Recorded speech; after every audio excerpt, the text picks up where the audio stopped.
Hola, profe, mi nombre es Fabián Rodríguez. Voy a presentarle el punto 2.1 de la actividad. Como tal, el primer punto es seleccionar un vector y ponerlo en el plano cartesiano.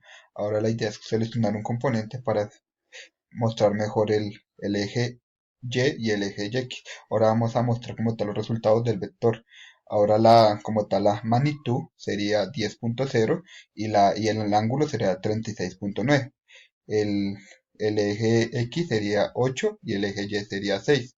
Ahora el otro paso como tal es mostrar este vector, pero moverlo a diferentes lados. Entonces vamos a moverlo al otro lado y como tal los resultados cambiaron. Ahora la magnitud es de 10.6 y ahora el ángulo sería 138.8 y el eje X sería -8 y el eje Y sería 7. Ahora la vamos a mover al lado de abajo. Como tal, podemos observar que volvieron a cambiar los resultados. Ahora la magnitud es 11.2 y el ángulo es -116.6 y el eje X quedó en -5 y el eje Y quedó en -10. Y por último ejemplo lo vamos a mover ahora al lado de acá, que como tal, ahora la magnitud quedó 13.9, el ángulo quedó -21.0, el eje X quedó en 13.0 y el eje Y quedó en -5.0. Muchas gracias, profe.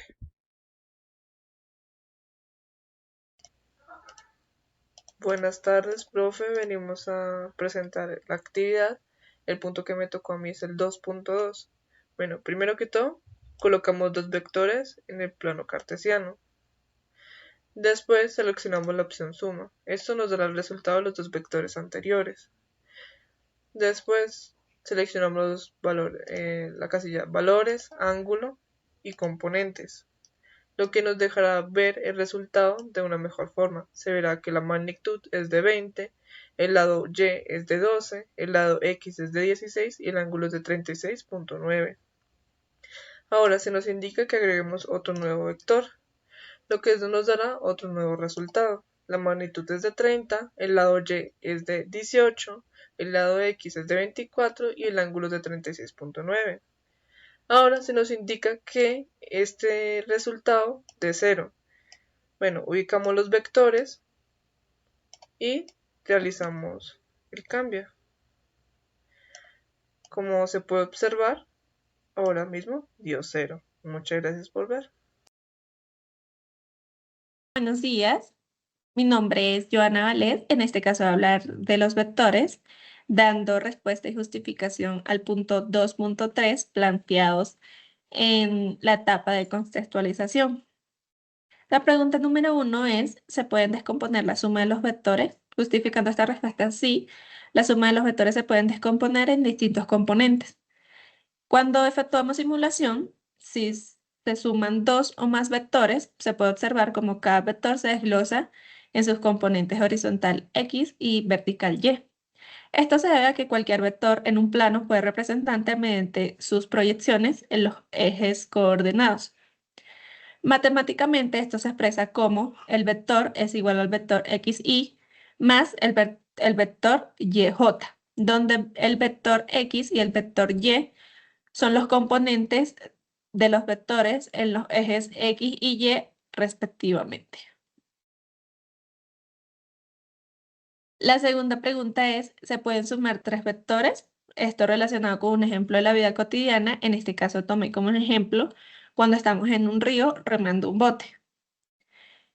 Teniendo esto planteado, se definen los vectores. Uno, el vector que representa la corriente del agua. Dos, el vector que representa la fuerza al remar el bote. Y tres, el vector el cual justifica la fuerza del viento en contra.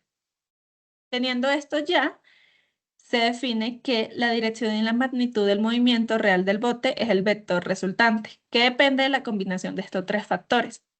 En ese sentido, sí se pueden sumar estos tres vectores y se muestra con la simulación gráficamente. Ya ahorita en un momento se las muestro. Ya con esto se define que al cambiar la dirección y magnitud de cada vector denota en el vector resultante variando, lo que confirma que el bote sigue una trayectoria determinada por la combinación de estos tres factores. Esta simulación gráfica es la siguiente. siendo el vector A la corriente del agua, siendo el vector B la fuerza al remar el bote y siendo el vector C la fuerza del viento en contra. Siendo este nuestro vector resultante con sus resultados. Donde la corriente del agua varía, varía el resultado en el vector resultante, y donde varíe nuestra fuerza al remar el bote, varía el vector resultante. La siguiente pregunta es, ¿qué significa el valor resultante? Justificando según el ejemplo relacionado anteriormente. El valor resultante representa la magnitud y dirección final obtenida tras sumar todos los vectores involucrados. Respecto al ejemplo del bote, este vector indica que la velocidad y la dirección final del movimiento del bote no se mueve simplemente la dirección en la que se rema, sino que la trayectoria real está influenciada tanto por la corriente del agua como por la fuerza del viento. ¿Puede el valor resultante valer cero? Sí, justificando esta respuesta, el valor resultante puede valer cero si los tres vectores se cancelan entre sí. En ese sentido, en el caso del bote, esto sucedería si la suma de las fuerzas que actúan sobre él se equilibran completamente, es decir, si no existe un movimiento neto. Cuando lo simulamos, ajustamos los tres vectores de tal manera que se anulen entre ellos. El vector resultante desaparecerá. Esto ocurre cuando, 1, la corriente del río, el vector A, se empuja hacia una dirección. 2, el remo del bote, el vector B, aplica una fuerza en otra dirección. Y 3, cuando el viento está en contra, el vector C ejerce una fuerza en una dirección opuesta. Si estos tres vectores están dispuestos de manera que se cancelen mutuamente, el bote quedará en reposo, lo que significa que su vector resultante es cero. Esto simulado gráficamente se ve de la siguiente manera. Siendo el vector A la fuerza de la corriente de agua, siendo el vector B el remo, la fuerza al remar, y siendo el vector C la fuerza del viento. Nuestro vector resultante desaparece dando como resultado cero. La última pregunta es, ¿qué es la magnitud de un vector? Y relacionado con tres ejemplos de un contexto real. La magnitud de un vector es su tamaño o módulo, es decir, cuánto mide sin importar su dirección recorrida. En la simulación, que se va a efectuar en un momento, la magnitud del vector se representa por la longitud de la flecha y se puede calcular con la siguiente fórmula. Fórmula aquí planteada. Tres ejemplos en la vida real. Uno podría ser la velocidad de un coche. Si un coche viaja a 60 kilómetros por hora hacia el norte, la magnitud del vector en su velocidad sigue siendo la misma, 60 kilómetros por hora. 2, la fuerza aplicada en un objeto. Si se empuja una caja, con una fuerza de 20, la magnitud del vector en su fuerza es igual a 20. El 3, desplazamiento de un avión. Un avión puede recorrer 500 kilómetros en una dirección específica, donde la magnitud del vector en desplazamiento es igual a 500 kilómetros. Con esto, gráficamente utilizamos la fuerza aplicada en un objeto, la cual se ve así. Si se aplica una fuerza de 20 sobre un objeto, su valor resultante sigue siendo 20. Si se aplica una fuerza de 40, su valor resultante sigue siendo 40. Con esto se da respuesta a cada una de las preguntas planteadas en el punto 2.3. Muchas gracias.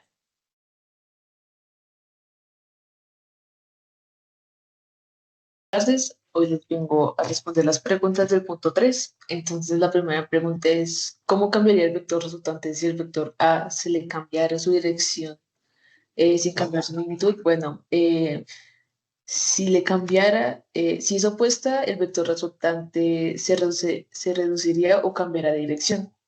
Por otra parte, también si es otro ángulo, la dirección y la magnitud del resultante también cambiará. La B, ¿cómo cambiaría el vector resultante si el vector A estuviera en doble magnitud? Si el vector A se duplica, por decirlo así, su efecto en la suma también se duplica. Como resultante será más grande o más inclinado hacia la en la C, ¿qué sucedería con el vector resultante si el vector A y el vector B estuvieran en doble magnitud? Si ambos se duplicaran, el vector resultante también tendrá el doble de magnitud, pero la dirección seguirá siendo la misma. Explique la relación entre la magnitud y su ángulo eh, respecto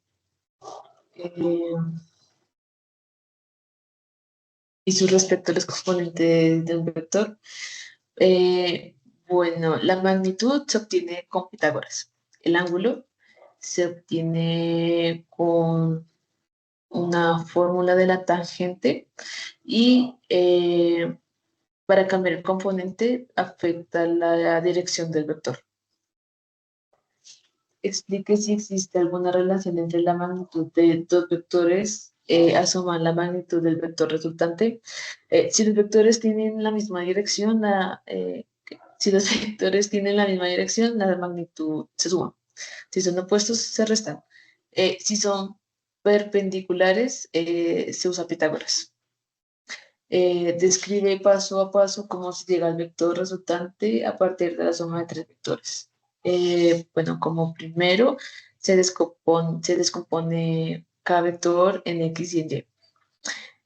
Se suman también los componentes en X y Y como segundo paso, como tercero, se calcula la magnitud con Pitágoras.